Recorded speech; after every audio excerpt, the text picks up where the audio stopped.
USA Canada couldn't be better. The Sabres at the Four Nations couldn't be playing better. And there's a kid that is rocking and rolling right now in Rochester that we got to talk about. Coming up today in the Locked On Sabres podcast.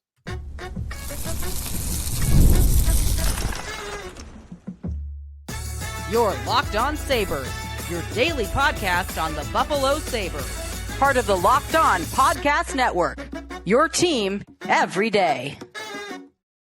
What's up, everybody, and welcome in to this Monday edition of the Locked On Sabres podcast. Thanks for making us your first listen every day. We are free and available wherever you may get your podcasts. If you would like to watch the show, that's available to you by checking us out on our YouTube page. Be sure to like and subscribe us there.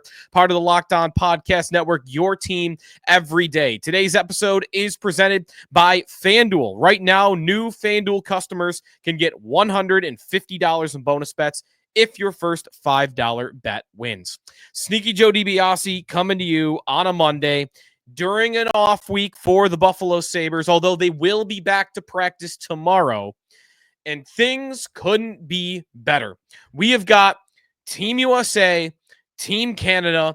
We had an amazing game on Saturday that I can't wait to talk about. We've got a rematch coming in the championship game on Thursday. We've got Sabres that are thriving at the Four Nations tournament, and we've got some cool things happening in Rochester right now. We'll save that for the back half of today's show. So a lot of exciting things to get to. If you would like to become a member of our Locked On Sabres text club and you want to get some updates on this stuff, or you got a comment or a question on anything that's going on in the world of hockey, including with the Sabres, join subtext.com/LockedOnSabres is the place where you can sign up for that.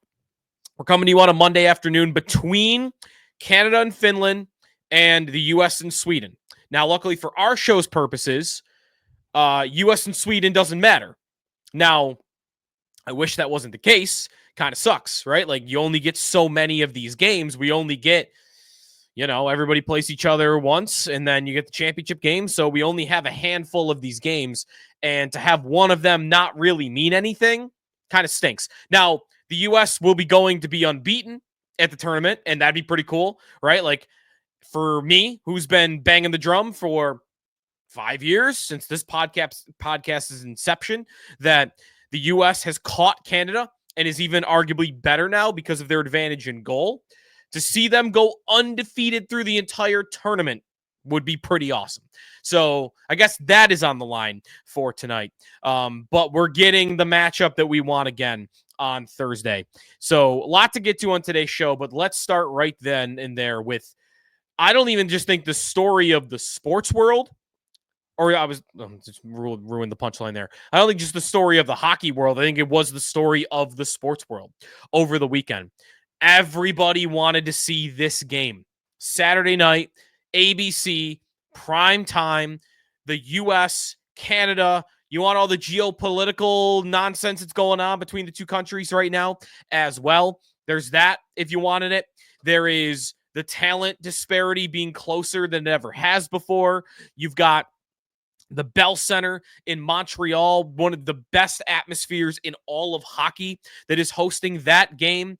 You've got the jersey battle, which was amazing, red versus blue. I love the color on color. I don't need anybody wearing white. That was pretty cool. So everything was working for this game. And then how could you beat it? How could you beat it? 3 fights in the first 9 seconds. I do have an admission to make.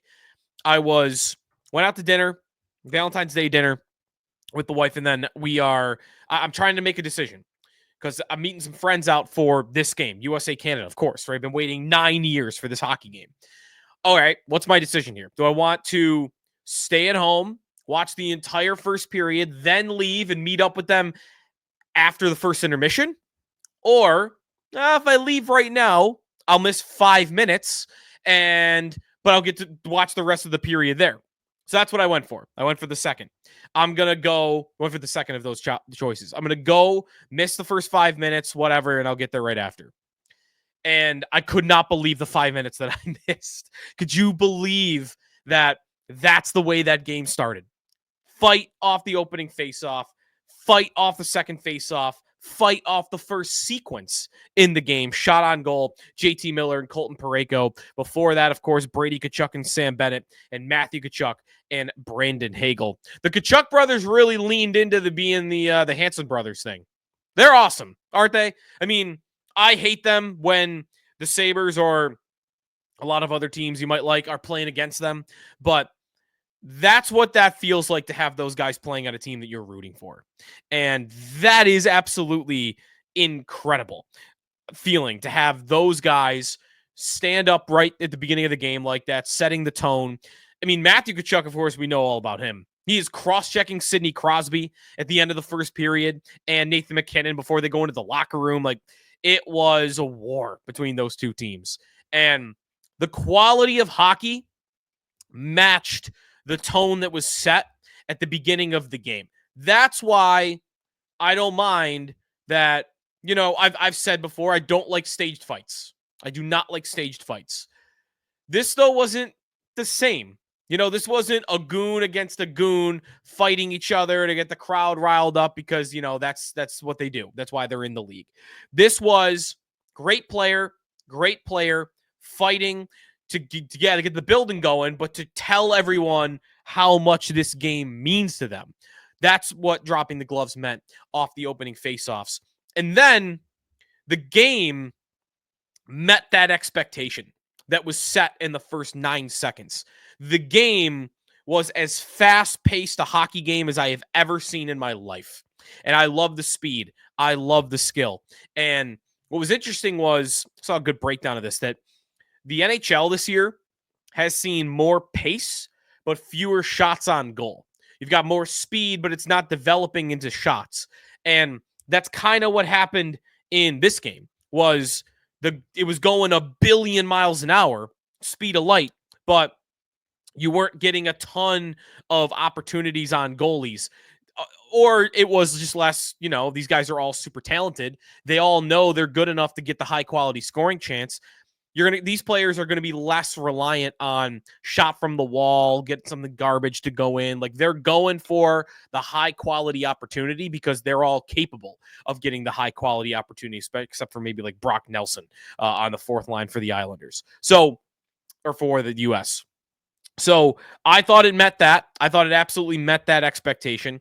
The game going up and down the ice the way it did, it played out exactly how I thought it would. And exactly how I felt for years that it would if these two teams played each other. It was going to be an even hockey game, which it absolutely was by any stretch, by any, you know, viewpoint. It was an even hockey game. It was, in terms of shot attempts in this game, 59-54 in favor of the U.S. Unblocked shot attempts, 39-38 in favor of the U.S. Shots on goal, 26-23 in favor of Canada. Scoring chances, 30-24 in favor of Canada. Expected goals for 4.0 for the U.S., 3.9 for Canada. Or, excuse me, for the U.S. on that one by 0.1. Everything was even Steven. But where was the edge? Where was the edge that was gained? And the answer was in net. In goal, Connor Hellebuyck outplayed Jordan Binnington. And Binnington wasn't that bad. I thought Binnington was fine. He did not implode like I thought he was capable of imploding. But Hellebuyck stood up and was like, oh yeah, this is why I'm the best goalie in the world. And he showed out. He made a bunch of incredible saves. He was poised. He did not allow a lot of good rebound opportunities. He challenged shooters in the right way. Like, just, you could see it. He's so tactically sound. He's athletic still. Hellebuyck's awesome. And Binnington, meanwhile, like, I could say I want to save on either one of the goals that went in on him. The first of which, Eichel flying down the wing, finding Jake Gensel, and Gensel puts it along the ice 5-hole. Like, it's a nice, well-placed shot by Gensel. He notices the 5-hole is open. But Binnington, I want to save there if I'm Canada. And then the second goal, again, like, these are still good shots. These are well-placed shots, but they're not impossible. They're not tap-ins on the back door. Dylan Larkin flying down on a 2-on-1 after a Sidney Crosby turnover, by the way. Here comes the 2-on-1. Larkin on the right, JT Miller on the left. And Dylan Larkin, who is a very, very good hockey player, but amongst the American forwards, if I'm Jordan Binnington, one of the guys I might be okay going one-on-one against is Dylan Larkin. Dylan Larkin, again, he's a very good hockey player. He has scored 30 goals 3 years in a row, and he's about to score 30 goals again. He's got 23 in 55 games. Dylan Larkin's a very good player, very good goal scorer. But wasn't Austin Matthews walking down one-on-one? Wasn't Jack Hughes walking down one-on-one? Wasn't Eichel walking down one-on-one? Again, like, Larkin's not far off, but Dylan Larkin, one-on-one, wrist shot, going to the far end blocker side. I think I want to save there. You know, you got to match Hellebuck. Hellebuck is stopping Crosby and McKinnon and McDavid and all and Braden Point, all these elite players. He is keeping them in check with his goaltending. And Binnington, one-on-one against Dylan Larkin, I want to save. But great shot by Larkin. Great speed. Great, by the way, just decisiveness. You know, defenseman takes the forward. His partner, Miller, on the rush. Larkin recognizes that and goes, all right, I got to shoot to score. Shot to score and got it. So, great shot by Dylan Larkin. But the game went exactly as I thought it would. They are who we thought they were. They're an elite team. They have as much talent as the U.S., if not a little bit more, because of their top-end forwards outside of goaltender. They might be a little bit more talented because of McDavid and because of McKinnon. Don't give me that Kel McCarr didn't play. Quinn Hughes didn't play for the U.S., so that's a wash. The edge between these two teams is goaltender, and that's exactly why the U.S. won the game on Saturday night. They were the same team, but one had an elite goaltender and one only had a pretty good goaltender, and that's what made the difference at the end of the game. So now we get Thursday night. Championship game. These two teams again. The U.S. is a ever so slight favorite. If you head over to FanDuel Sportsbook and take a look at it, they are the slightest of favorites. Binnington, I would assume, is going to get the net again.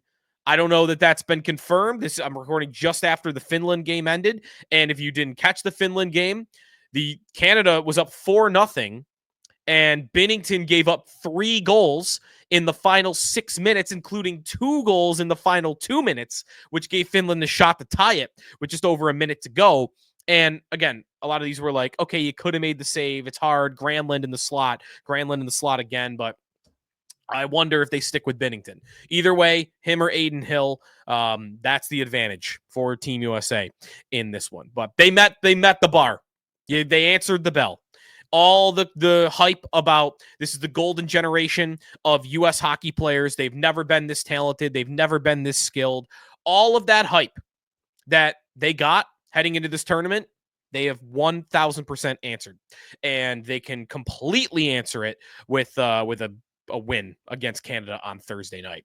I can't wait. We'll talk more about that matchup as the week progresses, though, heading into Boston on Thursday. I want to go to the game, but again, we'll talk about this. I can't believe how hard it is to get a ticket at this game. It's being treated like a finals game. Again, there's ratings stuff to get to. There's money stuff to get to. There's lineup stuff to get to. I can't wait to talk more about this game as the week progresses.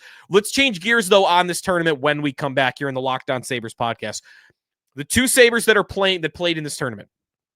One of them is not Ukko-Pekka Luukkonen. He was there, third goalie for Finland, never got in the goal. Rasmus Dahlin, the conundrum with him and his minutes in Sweden. And then Henri Jokiharju, who I got some numbers for you when we come back. Henri Jokiharju was stunningly good in this tournament. And I got some numbers to back that up when we return here on the Locked On Sabres podcast. Today's episode of the Locked On Sabres podcast is presented by FanDuel Sportsbook. Again, if you want to check out and get some action on the Four Nations final between these two teams, U.S. and Canada, and Boston on Thursday, you can head over to FanDuel, get some anytime goal bets anywhere you want. You could look at the spread if you want to go -1.5 on the U.S. You got to go plus 200 for that. It's a good way to get some odds in this one. But of course, you've got the NBA going on right now, college basketball. You got some top teams playing all the time. There's a lot of great stuff going on FanDuel. With FanDuel, you can place live bets throughout the game. So even if you miss the opening tip-off or want to bet on a fourth quarter comeback, you can stay in on the action. And if you're looking for a bigger payout, you can even combine your live bets into a same-game parlay. Love using FanDuel. I love the live betting option. You know, some other apps don't give you cash-out options. That's a kind of an underrated thing. FanDuel always giving you cash out options much more often, from my view, than where you get somewhere else. And hey, sometimes you want to get out ahead, or maybe you just want to save your losses. And that's there for you in the app. Right now, new FanDuel customers can get $150 in bonus bets if your first $5 bet wins. So visit FanDuel.com to join today. It's FanDuel.com for your shot at $150 in bonus bets. Make every moment more with FanDuel, the official sports betting partner of the NBA. Sneaky Joe DiBiase back here on the Locked On Sabres podcast. It's making us your first listen every day. All right, let's get to how some of the Sabres did, the only two Sabres that were at the Four Nations tournament, who both will be heading home after Monday. It's going to be U.S. and Canada. There is no Sabre on the U.S., even though I still can't believe Tage Thompson's not there. I got a thought about him later in the week too. About, in fact, you can chime in on this if you want to get your thoughts in on the next show. How do you think Tage would have fared in this tournament? For how fast paced it was, for how intense it was, for how physical it was. How do we think Tage would have fared?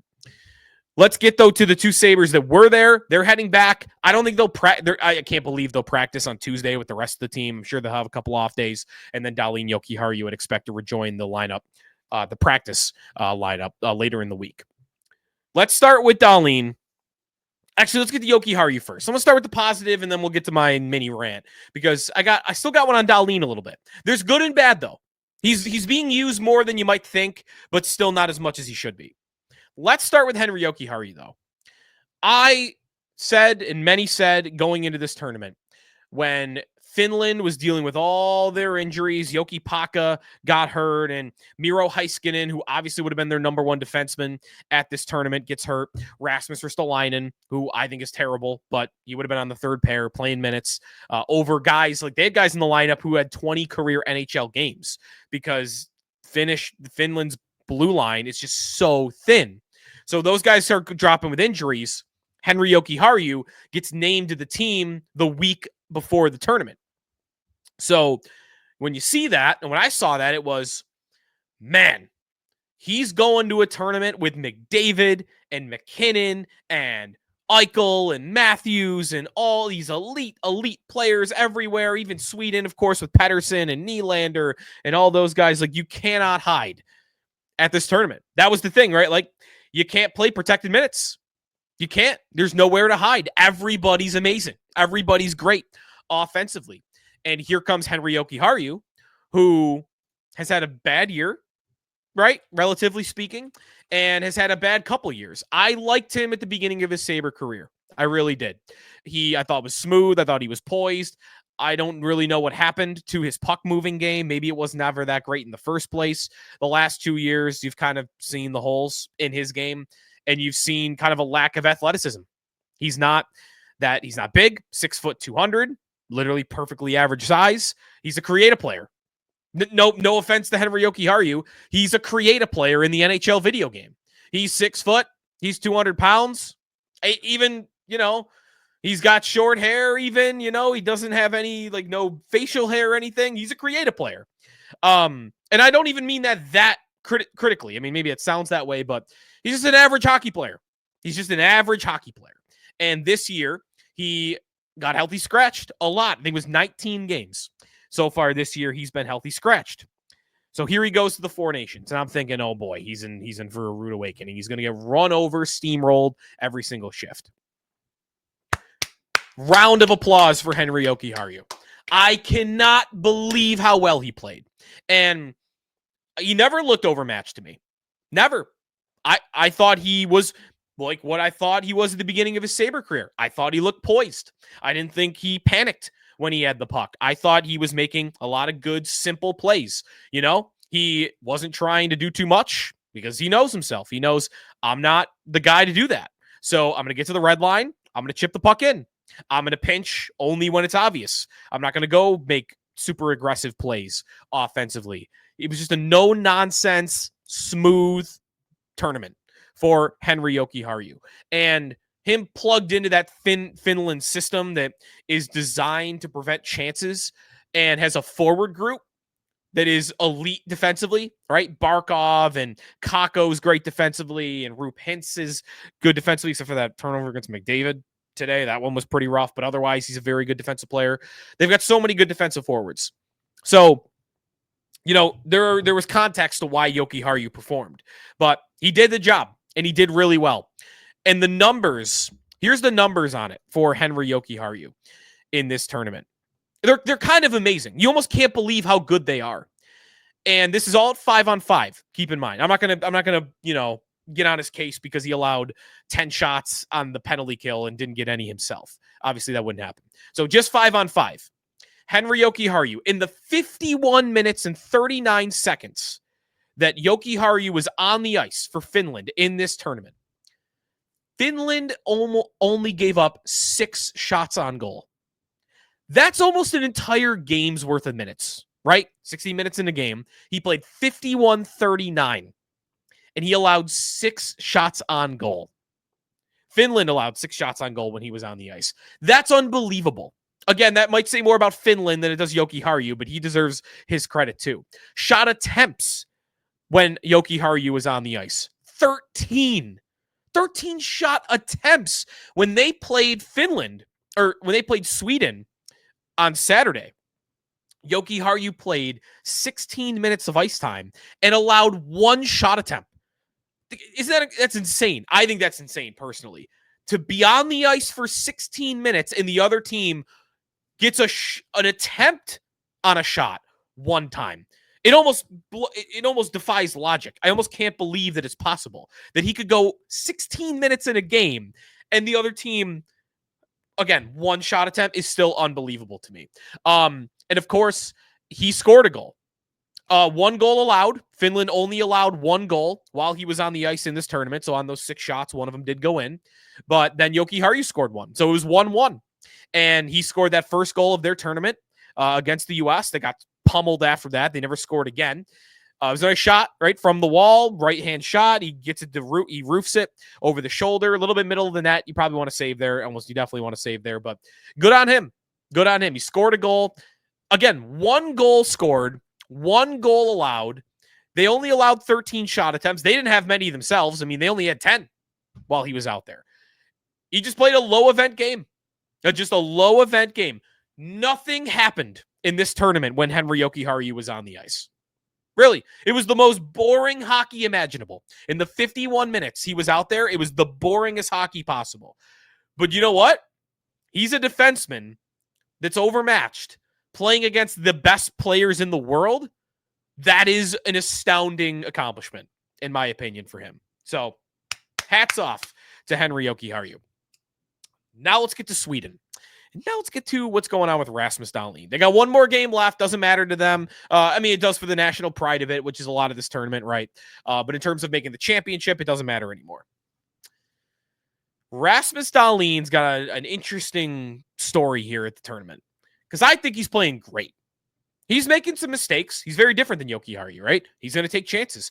There was a goal that went in against Sweden. Lundell and Lutsarainen of Finland come down 2-on-1. They scored a goal on Saturday. Why was it a 2-on-1? Because Dahlin pinched when he shouldn't have. He was over aggressive and it got by him, and it was a 2-on-1 in the back of your net. But that was also right after he had a great zone entry and set up a zone start and set up a play that was in the net right before that. And then he scored. So Dahlin's got a goal of his own. Both defensemen for the Sabres getting a goal in this tournament. Dahlin in my opinion, looks like the best Swedish defenseman. He is calm. He is moving the puck well. Even when they played Canada, I thought he was their best defenseman for a lot of that game. I think he looks awesome. He's only playing 5-on-5. Nothing else. No penalty kill, no power play. And more importantly, and more dumbfoundingly, if that's a word, dumbfoundingly, I'm sure it is, he's not playing 3-on-3 overtime. And I cannot explain that. It makes no sense to me. And Sweden's lost 2 overtimes. They're not going to the championship because they lost both those overtimes, and they deserve it. If you look up and down their defense group, a lot of great defensemen, right? Hedman's amazing. Hedman's older. He has not got the foot speed that he once did. And even when he did have it, he wasn't like the biggest blazing speed guy in the league. Matthias Ekholm is a big physical defenseman. He's a good skater for his size, but he's not agile. He's not moving side to side. He's not, carrying the puck the way Dahlin does. The only other defenseman, Forsling, I think, is very good in these areas. The only other defenseman that I would say is worthy of playing above him on 3-on-3 because it's so wide open is Erik Karlsson, because Karlsson's faster than Dahlin. Dahlin maybe is stronger on his edges and maybe he's a better side-to-side skater, but Karlsson's got that up and down speed that you really like to have in 3-on-3 overtime. So I don't mind Karlsson playing over him. That's it. And even I could argue that shouldn't be the case because Dahlin's so much better in his own end. But to not even be in the rotation is nuts. And you know what? I got a little conspiracy theory, little reckless conspiracy theory. The head coach of Team Sweden at this tournament, at the Four Nations, Sam Hellam, who is a head coach of Vaxo, a rival of Frölunda in the Swedish league. Dahlin played at Frölunda. This guy's coaching Vaxo. I don't know. I'm just saying. I can't find a reasonable explanation as to why Dahlin is getting the fewest shifts of any defenseman on Team Sweden. I like that he's playing 5-on-5, the second most, but the fewest shifts of any of those defensemen should never happen. And I don't know. My only explanation is, 1, this coach is biased, or 2, the whole coaching staff is so clueless that they have no idea how good Dahlin is, and they haven't been able to see it in these practices and games. I don't know. It's very dumbfounding to me. He's been great. He, again, hasn't been perfect. He made that bad 2-on-1 mistake against Finland that went into the back of their net. But otherwise, I feel like he's been awesome. And he made up for that 2-on-1 by scoring a goal of his own right after, jumping down into play when he should have, and finishing a goal in front of the net. He should be playing more. Tonight against Team USA, I hope he plays a lot just to show it off. I want to see him show off his talent, and I feel like the Swedish coaching staff, in a way, has kind of robbed him of that this tournament. When we come back, little look down on the farm. Noah Östlund is doing awesome in Rochester, and that is something to be a little excited about. We'll get to that coming back here in the Locked On Sabres podcast. This episode of Locked On Sabres presented by SelectQuote. In sports, having a winning strategy is everything. It's how the best teams make it to the Super Bowl, the World Series, and the Four Nations final. The same goes for life. Having a strategy like life insurance from SelectQuote can protect your financial legacy and keep your family's future secure. SelectQuote makes it easy to find the perfect life insurance policy as one of America's leading insurance brokers. With over 40 years of experience, they've helped over 2 million customers find $700 billion in coverage since 1985. What sets SelectQuote apart is their personal touch. Unlike other brokers that offer one-size-fits-all policies, their licensed agents tailor coverage to fit your unique needs. If you're in good health, you might even qualify for same-day coverage up to $5 million, no medical exam required. And it's more affordable than you think. You can get up to $1 million in coverage for as little as $20 a month. Get the right life insurance for you for less at SelectQuote.com/LockedOnNHL. Go to SelectQuote.com/LockedOnNHL today to get started. That's SelectQuote.com/LockedOnNHL. SelectQuote. They shop, you save.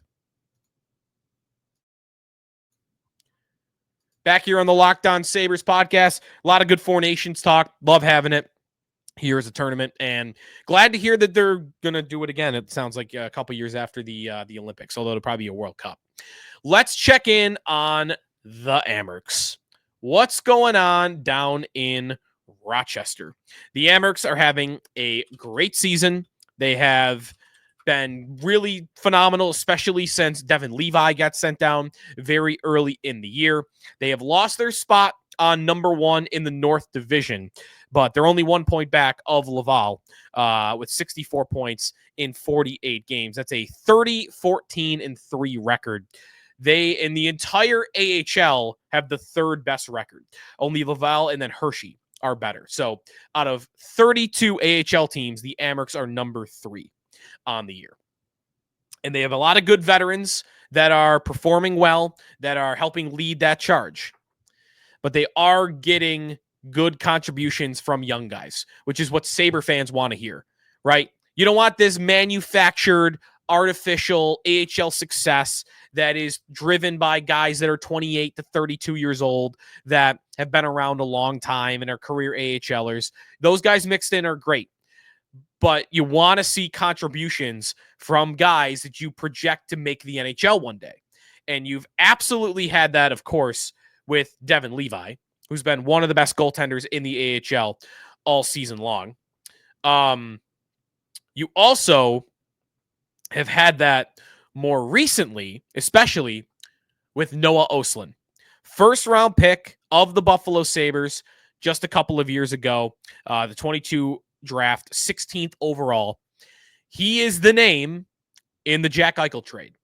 That is the pick the Sabres got for Jack Eichel. Remember, Vegas missed the playoffs that year. Eichel came back. He was playing injured a little bit, but it was kind of fun to root against them at that time, and they missed it, and it was 16th overall. Sabres used that pick on Noah Östlund, center from Sweden, who was going to stay overseas for another year or two and then come over. That was always going to be one that took a couple extra years because of him coming from overseas the way he was. So here's his first year in North America, and really slow start. And there was really nothing to talk about. We didn't really mention him through the first 4 months of this show this season because he didn't really do anything. He was not even in the lineup every night. There was lots of time where he wasn't in the lineup. I don't actually even know if he dealt with an injury or whether he was healthy scratch, but he didn't play a single game in November. But either way, Östlund this year, first 12 games of his season, he had 1 point, 1 measly goal, no assists. His first assist of the year did not come until January 10th. And that will be our starting point for this resurgence or this jump that he's taken in the middle of his first season in North America, which is not an uncommon route or an uncommon path. Guys that have never played in the North American style, what do you want to see? You want to see, you're willing to accept a couple months of, okay, nothing's really happening here, but, you know, he's getting his feet wet. He's getting used to any rule changes. Of course, the different size ice they'd be getting used to, the culture shock of being a kid from Sweden. Where in Sweden is he from? He's from Stockholm, I guess, but so big city kid. But your culture shock of coming from Sweden and going to Rochester, New York, you know, there's going to be a lot of that. But at some point during that first year, what you're going to want to see are numbers. You're going to want to see production. And bam, January 10th on, there's been the production. 13 points in his last 15 games, including the game winner against Utica on Saturday night. He, watching just bits and pieces, because I'm not watching all these Amherst games, but watching the bits and pieces that I have, he looks really smooth. He is skating well. The stick handling really jumps out about him. He's scoring a couple goals here. His shot to me still doesn't look like one that is going to translate great to the NHL, but that's okay. He wasn't really supposed to be that type of guy anyway. He was supposed to be more of like a, you know, when he was drafted, what I remember hearing about him was this guy may score 20, 25 goals, but he might put up 40 to 50 assists. His puck vision is really good. You know, like the hockey IQ is there, and that's something I love to look for in these guys coming up. Like, how quick to the game are they? I don't want you just playing and being good based on your physical instincts. Can you think the game? And I do see that in Östlund. We're still very far away from him doing that in the NHL, of course, but things are going really well down there on the farm. Him having a complete 180 from the beginning of his season to his second half of the season, where he's almost a point a game player, playing more minutes now in Rochester, at least a bit more than he was at the beginning of the year. So it's all going well. And I think it might be going well enough that, we'll talk about this in a couple months, but Sabres are out of the playoff race. End of the regular season, if Jason Zucker gets traded away, if Jordan Greenway gets traded away, and you got roster spots and you got to call guys up from Rochester, do you call up the Rochester veterans or do you call up the Rochester rookies? And for me, Östlund would be a guy I'd like to see play a couple games for the Sabres before the end of the year. I wouldn't take him away from Rochester for, weeks at a time, the way he's playing, but get him 2-3 games in Buffalo before the end of the year, I don't think is unrealistic at all. And I don't think that's also, I don't think that's mean to Rochester. If the kid's playing great and he's fueling your playoff run, I don't know, you're going to clinch. The way they're playing now, you're fighting for the division, but they're going to make the playoffs. So, taking him away for a couple games later in the year might be something we're on the way to. And for next year, I would be hesitant. I know you're wondering, is this guy could play for the Sabres next year? I would be hesitant to say that because of how thin he is. He's got to put on more weight. He's a lot smaller than Yuri Kulik was. So, but maybe if he comes back after the summer and he goes from 170 pounds to 190, it might be a lot to ask, but if he does something where it's even 10 pounds of muscle he's gained or whatever, maybe he's more likely to get a chance. But either way, the summary here is that it's going really well for Noah Östlund, Sabre first-round pick of the 2022 draft. It went Savoy first, then Östlund, then Kulik. Savoy's been traded. Kulik's playing great in the NHL, and now Östlund starting to maybe take a step in the AHL. All right, we'll talk to you next time here on the Locked On Sabres podcast. We'll talk more about the final on Thursday between the U.S. and Canada. The Sabres will get back on the ice at practice. We'll see if we get anything from that. And as soon as 4 Nations over this week, we'll start kind of turning the page to the trade deadline because we are really approaching on the deadline, and there's some Sabres we got to figure out what's going to happen with them.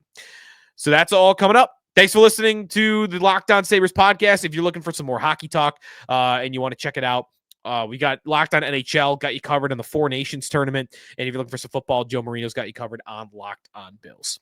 We'll talk to you next time here in the Locked On Sabres podcast, part of the Locked On Podcast Network, your team every day.